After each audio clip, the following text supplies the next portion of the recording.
Want to focus on this Facebook angle. Bring in Jim Anderson with Social Flow.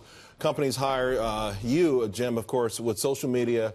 This Facebook, this live streaming, just how big of a problem is it?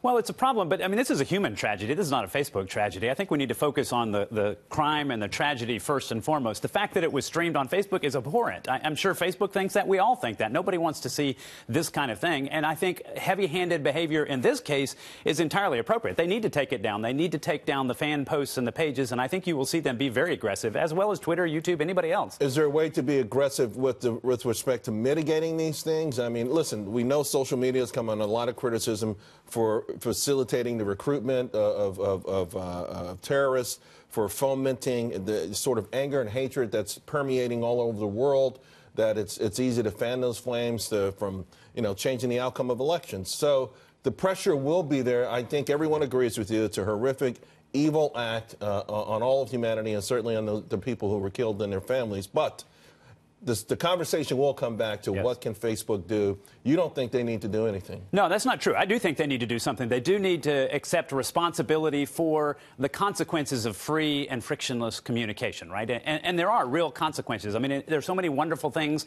Anybody anywhere in the world can now instantaneously communicate. That's fantastic. But when you start getting troubled people and worse, evil people communicating types of things, where I have a real hard time is asking Facebook to prevent this kind of thing. I think that's unreasonable for any company, any government. How are you going to prevent? But here's the problem. Forgive me for stepping in. Facebook says effectively they're a media site. They're exempt under the law from lawsuits for third-party content. Congressmen are now talking about lifting that immunity. Should they? Would that stop the problem? Well, I don't know that it'll stop the problem, but we've talked about this before. Regulation, I think, is inevitable for these giant technology platforms. You don't see the New York Times, the Wall Street Journal, or any of the networks showing this stuff live. Right.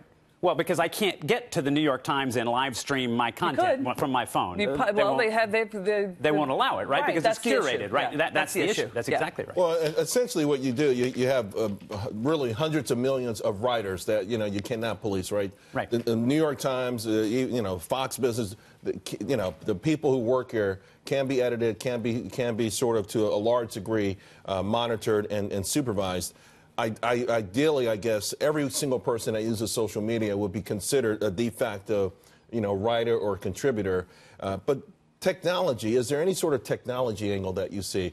Delay, greater algorithm and help, something that could at least mitigate this problem? Well, it will help, right? So they have the ability to fingerprint or thumbprint videos, and so the algorithms right now are searching and scrubbing and trying to remove this content. But the problem is, as you well know, I mean, it doesn't take much to cut up a video and re-edit it to make it a new derivative work, and so it's always trying to keep one step ahead of people who, for whatever reason, sort of have latched onto this and they want to create their own works. Let's talk about these two executives, Chris Cox and Chris Daniels, abruptly leaving this a week ago. Facebook, Mark Zuckerberg talking about a new direction for the company. Are those related?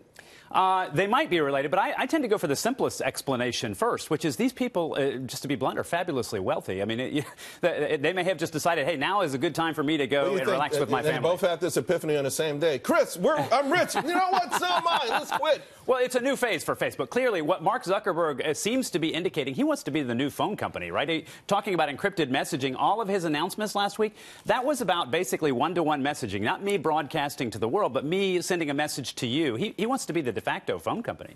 Or adopting almost a WhatsApp sort of model. Yeah, well, WhatsApp is part of the whole mix, right? So individual one-to-one messaging and encryption of that messaging, that's part of his broader vision. Jim, thank you very much. Appreciate it. Thank you.